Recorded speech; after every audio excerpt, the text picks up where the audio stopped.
అపార కరుణా సింధుం జ్ఞానదం శాంతరూపిణం శ్రీ చంద్రశేఖర గురుం ప్రణమామి ముదాన్వహం. ఓం శ్రీ గురుభ్యో నమః. ఓం శ్రీ మాత్రే నమః. జూలై 3న వచ్చే సంకటహర చతుర్థి అత్యంత పవిత్రమైనది, విఘ్నేశ్వరునికి ప్రీతిపాత్రమైనది.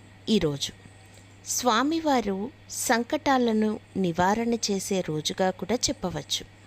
ఈ రోజున ఎవరైతే ఉదయం నుంచి సాయంకాలం వరకు ఉపవాసం ఉండి పాలు పండ్లు వంటివి సేవించవచ్చు. రోజంతా ఉపవాసం ఉండి స్వామికి పూజిస్తారో వాళ్లకు, ఈ వ్రతం చేసుకున్న వారికి కూడా స్వామివారి యొక్క అనుగ్రహం సత్వరమే కలుగుతుంది. అలాగే సంకటాలు తొలగిపోతాయి, అంటే సమస్త అడ్డంకుల్ని తొలగిస్తాడు విఘ్నేశ్వరుడు. అలాగే ఈయన ఆరాధించడం ద్వారా సకల శుభాలు కూడా కలుగుతాయి. ఇంట్లో శుభ కార్యక్రమాలు జరగాలంటే ఈయన అనుగ్రహం ఉంటే చాలు, ప్రతిదీ నెరవేరిపోతుంది. అలాగే ఈరోజు చంద్ర దర్శనం, సంకటహార చతుర్థి వ్రతం ఆచరించిన తర్వాత చంద్రుణ్ణి దర్శనం చేసుకొని ఆ పూజ అనంతరం చంద్రోదయం వేళల్లో చంద్రుడికి అర్ఘ్యం సమర్పించడం ద్వారా కూడా ఉపవాసాన్ని విరమించవచ్చు. ఇలా కూడా ఆచరించవచ్చు. వ్రతం ఉదయాన్నే నిద్రలేవడం నుంచి స్టార్ట్ అవుతుంది. అలాగే ఈరోజు ఉదయం నుంచి సాయంత్రం వరకు స్వామి నామం జపిస్తూ కూడా స్వామివారి యొక్క అనుగ్రహం కూడా పొందవచ్చు. ఈ రోజున అనగా జూలై 3వ తేదీ ఎవరైతే పసుపు దారంకి కలశం టెంకాయ అంటే పీచు తీయని కొబ్బరికాయలు ఉంటాయి కదా, వాటిని 11 మాలగా కుట్టి స్వామివారి మెడలో అంటే గుడిలోకి వెళ్ళిన తర్వాత మీ పేరు, గోత్రనామాలు, మీ సంకల్పం ఏదైతే అనుకుంటున్నారో ఆ సంకల్పం చెప్పి స్వామివారికి మెడలో వేయడం ద్వారా మీ యొక్క అభీష్టాలు సిద్ధిస్తాయి.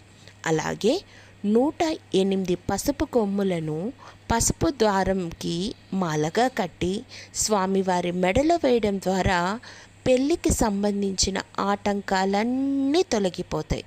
లేదా గుడిలో పసుపు కనుక మీరు స్వామివారి కైంకర్యాలకు కనుక ఇచ్చినట్లయితే మీకు మాంగళ్య దోషం కానీ కుజగ్రహ దోషం కానీ ఏదన్నా ఉన్నా తొలగిపోతుంది. అలాగే ఇలాచీ మాల 108 ఇలాచీలను మాలగా కొట్టి స్వామివారి మెడలో వేసినట్లయితే ఈ రోజున ఎవరైతే వ్యాపారంలో వృద్ధి కావాలనుకుంటున్న వాళ్ళు, జీవితంలో సక్సెస్ కావాలనుకుంటున్న వాళ్ళు, లక్ష్మీప్రదంగా ఇల్లు మారాలి, ఎప్పుడు మా ఇంట్లో లక్ష్మి స్థిరంగా ఉండాలి, అనవసర ఖర్చులు ఆటంకాలు తొలగిపోవాలనుకున్న వాళ్ళు ఇలాచీ మాలను సమర్పించి స్వామివారికి 21 గుంజీళ్ళు తీసి స్వామివారికి పూజ చేయించుకోవడం ద్వారా గరిక, ఎరుపు రంగు పువ్వులు, మోదకాలు స్వామివారికి సమర్పించడం ద్వారా కూడా స్వామి యొక్క అనుగ్రహాన్ని సత్వరమే పొందవచ్చు. అలాగే మీరు అనుకుంటున్న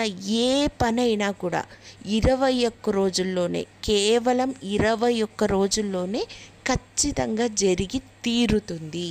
ఈ వ్రతాన్ని ఆచరించి వినాయకుడైనటువంటి స్వామివారి అనుగ్రహాన్ని అందరం పాత్రులమవుదాం. అలాగే ఈరోజు ఉపవాసం ఉండాలంటే పూర్తిగా నీళ్లు మానేయాలని కాదు, మనం ఉపవాసం ఉండాలంటే భగవన్ నామస్మరానికి చాలా చాలా దగ్గరగా ఉండాలి అని అర్థం.